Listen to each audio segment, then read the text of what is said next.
Good morning all student.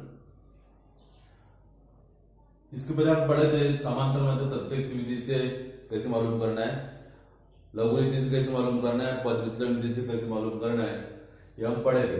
अब एक बार मैं रिपीट कर देता हूँ। ये विधि प्रत्यक्ष विधि से समांतर माध्य मालूम करना है आपको। तो प्रत्यक्ष विधि से समांतर माध्य मालूम करना है, जिसके लिए आपको क्या दिया है, एक कक्षा में विद्यार्थियों को जो प्राप्तांक मिले वह दिए है और छात्रों की संख्या दी है। तो प्राप्तांक में आपको क्या दिया है, 0 से 10, 10 से 20, 20 से 30, 30 से 40 और 40 से 50। ये प्राप्तांक दिए।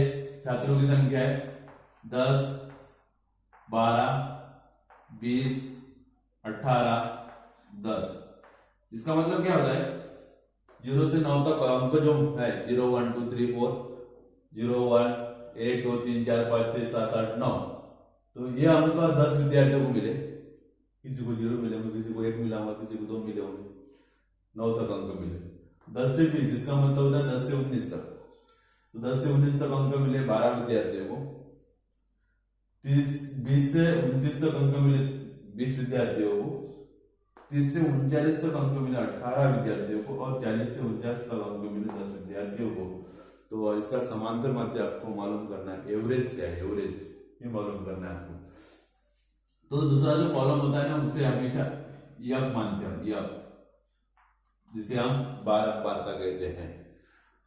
तो ये आपकी बारंबारता होगी। उसके बाद मध्य बिंदु मालूम करते हैं हम। मध्य बिंदु,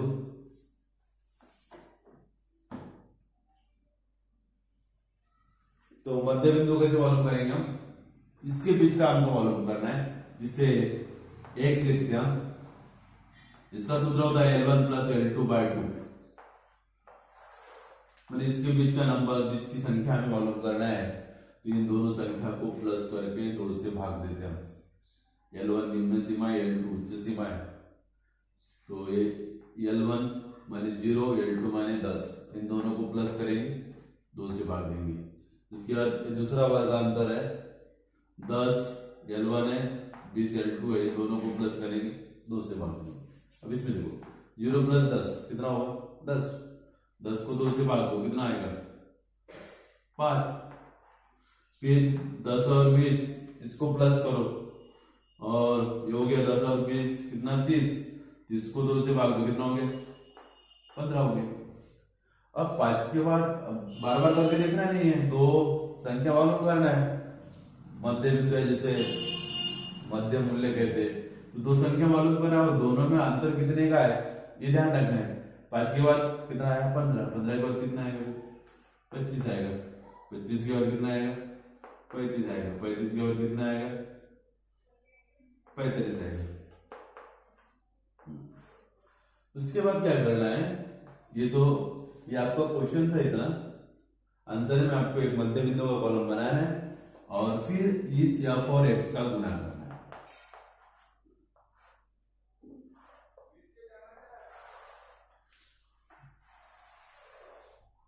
इस f और x का गुणा करेंगे तो 10 गुना 5। हर क्वेश्चन में ऐसे ही करना है आपको, प्रत्यक्ष विधि से मालूम करना है।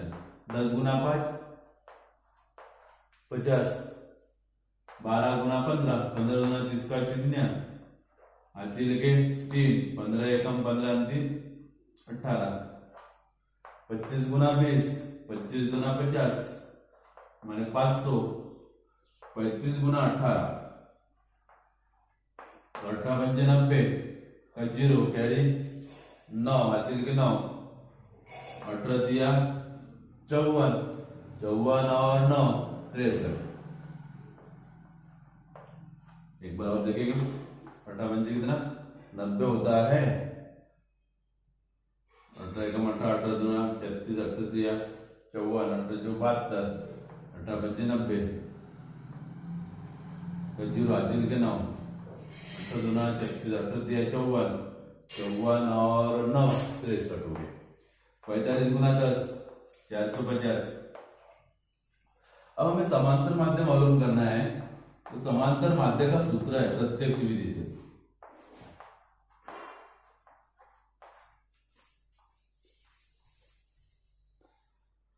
तो समांतर माध्य का सूत्र क्या है, जिसे x बार लिखते हैं हम, सिग्मा एफ एक्स बटे में सिग्मा एफ। एक्स बार बराबर सिग्मा एफ एक्स, तो सिग्मा से ए एफ एक्स, इसको यदि हम प्लस करेंगे तो सिग्मा लिखा जाएगा।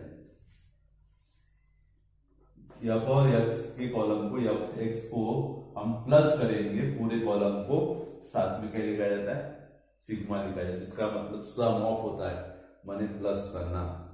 इन सबको प्लस करेंगे हम, देखो 0 5 और 3 8, 8 और 8 16, 16 और 5 21,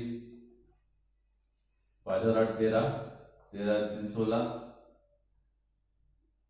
16 और 5 21 का 1, ऐसे करके 2, 2 और 4 6, 6 और 6 12, 12 और 6 18, 1810 हो गया।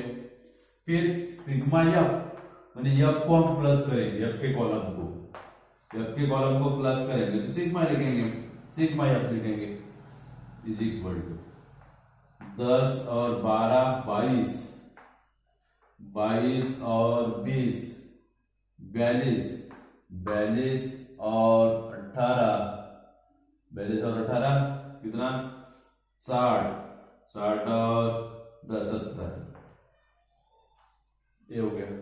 अब हम क्या करेंगे, ये सिग्मा एफ एक्स भी मालूम हो गया, सिग्मा एफ भी मालूम हो गया, तो सिग्मा एफ एक्स का मान कितना है 1810 है, और सिग्मा एफ का मान कितना है 70 है, शून्य से शून्य कैंसिल, तो 181 को 7 से भाग दो, 7 गुना कितना हो गया 14 हो गया, कितने बचे फिर 4, 41 हो गए, फिर 7 बचा 35, कितने बचे 6 बचे। अब कोई संख्या नहीं है तो दशमलव लिखेंगे हम, तो संख्या नहीं है दशमलव लिखेंगे, दशमलव का 0, 7 8 56, 4 बचे और 7 बचा 35, दशमलव 2 अंक आपको मालूम करना है। तो ये हो गया आपका प्रत्यक्ष विधि से समांतर माध्य। फिर प्रत्यक्ष विधि हो गई, इसके बाद हम पढ़ेंगे लघु रीति क्या है, लघु रीति से समांतर माध्य मालूम करेंगे। प्रश्न यही रखेंगे, एक ही प्रश्न हम तीनों विधि से करेंगे। प्रत्यक्ष विधि से मैंने आपको बता दिया, प्रत्यक्ष विधि ये सिंपल विधि है। अब क्या पढ़ेंगे हम, लघु रीति।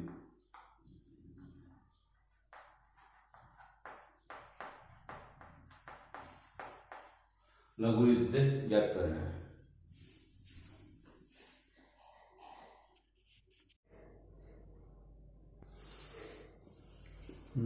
अब इसके बाद हम दूसरी विधि है लघु रीति।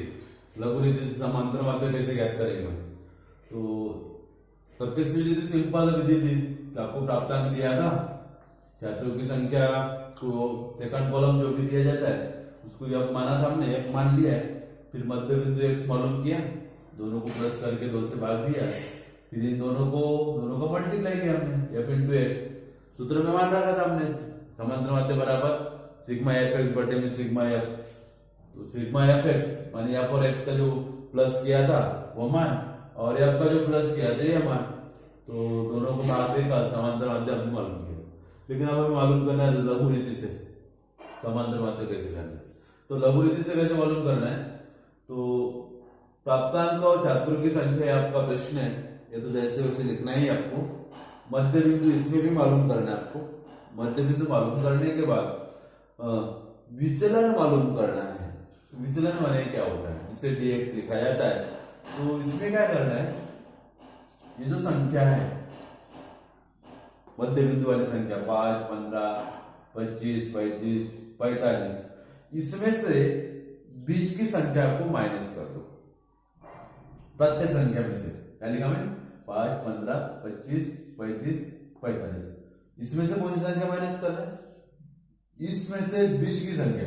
अब जैसे आप 5 संख्या सामने बता दिए, 25 बीच की संख्या, 6 है तो तीसरे नंबर की संख्या, 8 संख्या दी है तो चौथे नंबर की संख्या, 10 संख्या तो 5वें नंबर की संख्या, विषम संख्या दी है तो बीच की संख्या हम बता सकते हैं। लेकिन जब सम संख्या दी है तब ध्यान रखना है उसका आधा कर देना है, वो संख्या आपको कल्पित माध्य कहते हैं। जैसे हम इस संख्या को कल्पित माध्य जिसे ये लिखा जाता है। तो अब हम क्या करेंगे, मध्य बिंदु का कॉलम उसमें भी बनाया था, इसमें भी बनाएंगे। अब dx का कॉलम बनाएंगे। तो dx का कॉलम क्या करेंगे इसमें, तो प्रत्येक संख्या में से हम 25 को माइनस करेंगे। पहले पूरी संख्या देख देंगे, ये पूरी संख्या लिख ली, इसमें पूरे में से 25 को माइनस करो, ये 25 minus 5 minus 25 minus 20, 15 minus 25 minus 10, बड़ी संख्या है ना, बड़ी संख्या के हम माइनस लिखेंगे। 25 माइनस 25 0, 35 माइनस 25 10, 45 माइनस 25 कितना 20। अब यह इंटू dx, इसका और इसका गुना करेंगे। तो देखो यह इंटू dx, ये आपका कॉलम है, ये dx का कॉलम है। तो 10 गुना माइनस 20 कितना माइनस 200, 12 गुना माइनस 10 माइनस 120, 20 गुना 0 0, 18 गुना 10 180, 10 गुना 20 200।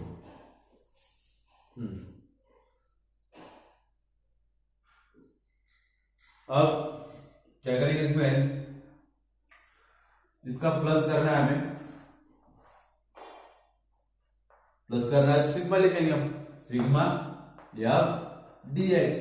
इसको प्लस कैसे करेंगे, या दो संख्या माइनस में या दो संख्या प्लस में, तो माइनस वाली संख्या को प्लस कर दो, चिन्ह माइनस का जाएगा, माइनस 200 माइनस 120 माइनस 320। अब इसको प्लस करो तो ये कितना हो गया 380। दोनों माइनस वाली संख्या, तो माइनस वाली संख्या को प्लस करो, चिन्ह माइनस कर दो, प्लस वाली संख्या को प्लस करो, 380 हो गए माइनस 320, 380 में से 320 माइनस करो, कितना आएगा 60 आएगा। अब सूत्र तो मालूम है आपको, x बार बराबर समांतर माध्य बराबर a का मान कितना 25, सिग्मा एफ dx का मान कितना 60 प्लस 60, हाँ, और सिग्मा एफ का मान कितना 70, 0 से 0 कैंसिल हो गया, बचा है फिर 25 प्लस, किसी भी विधि से मालूम करो उत्तर एक जैसे आना चाहिए। इसके पहले उत्तर आया था हमारा 25.85, तो 25 प्लस 6 को भाग दो 7 से भाग देंगे तो भाग नहीं जाएंगे, इसमें तो पहले 0 लिखेंगे, 0 का 0 आएगा, 7 8 56, कितना बचा 4, 7 बचा 35, 0.85, तो 25 प्लस 0.85 तो कितना हो गए 25.85। यदि लघु रीति से समांतर माध्य हमने मालूम किया है, ये ठीक है, समझ गए नहीं? ओके।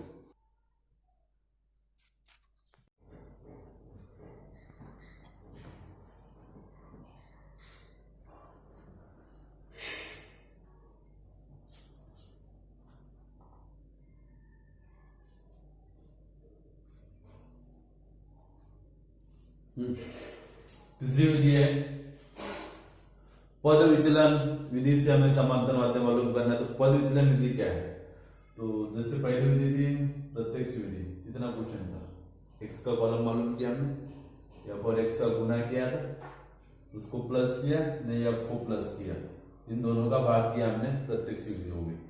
फिर उसके बाद लघु विधि में क्या करना है, विचलन का एक कॉलम बनाया हमने, विचलन का कॉलम बनाया था x माइनस ये इससे, फिर f और dx का गुना किया हमने, f और dx का गुना करने का सूत्र में मान रख दिया। अब आपको क्या करना है, लघु रीति के बाद पद विचलन विधि में क्या करना है? पद विचलन विधि में विचलन का कॉलम बनाती है, विचलन का कॉलम बनाते हैं। उसके बाद क्या करते हैं हम? f और dx का गुना करते हैं। ये किया था हमने। अब इसमें ऐसा नहीं करना है। एक पद विचलन ds का नया कॉलम बनाना है। इसमें ये कॉलम जुड़ जाएगा। हर विधि में अलग अलग एक कॉलम बढ़ता है। जैसे इसके पहले प्रत्यक्ष विधि में ये कॉलम बनाया था, तीसरा कॉलम f इंटू एक्स का हो गया। अब फिर उसके बाद लघु रीति में ये कॉलम बढ़ गया dx का, कल्पित माध्यस्थी विचलन, तो ये विचलन का कॉलम हमने बढ़ा दिया था। उसके बाद पद विचलन में विधि में पद विचलन ds बराबर dx बटे में आए, एक नया कॉलम बनता है। तो यहाँ तक हमें मालूम है, मध्य बिंदु आपको मालूम करना आता है। विचलन कैसे मालूम करना है? dx, इस x में से बीच की संख्या को माइनस करते चलो। फिर अब ds का कॉलम आपको मालूम करना है। तो ds का कॉलम माने dx अपॉन में i। तो i क्या है? i वर्गांतर है। 0 से 10, 10 से 20, 20 से 30, कितने का अंतर है इसमें? 10 का अंतर है। तो इसलिए i का मान कितना हो गया? 10 हो गया। तो मैंने ये जो संख्या है इसे 10 से भाग देना है। dx अपॉन है, ये dx है, i से भाग देना है, मैंने वर्गांतर जितने का होगा उससे भाग देंगे। -20 बटा 10 कितना? -2। तो -10 बटा 10 -1, 0, 10 बटा 10 1, 20 बटा 10 कितना? 2। उसके बाद क्या करना है? f इंटू ds, ये f और ये ds, इसका गुना करना है। 10 गुना -2 -20, 12 गुना -1 -12, 20 गुना 0 0, 18 गुना 1 18, 10 गुना 2 10 गुना 2 20। तो ये हो गया कितना? -20 -12 -32, और ये 18 और 20 38। तो सिग्मा एफ डी एस को प्लस करेंगे, मतलब सिग्मा लिखेंगे साथ में। सिग्मा का मतलब होता है प्लस करना। 38 माइनस 32 कितना? 6। अब इसका सूत्र है समांतर माध्य मालूम करने का। पद विचलन विधि का सूत्र है a plus sigma F D S upon sigma F into i. ये तो x बार बराबर ये का मान कितना है? 25। सिग्मा एफ डी एस कितना है? 6। आई का मतलब होता है इसमें वर्गांतर में कितने का अंतर है? 10 का। बटे में सिग्मा एफ कितना है? 70। x बार बराबर 25 प्लस 0 से 0 कैंसल, 6 बटा 7, जिसके पहले हमने देखा था 0.85। x बार बराबर 25.85। आपका समांतर मध्य हो गया तीनों विधि से। ठीक है।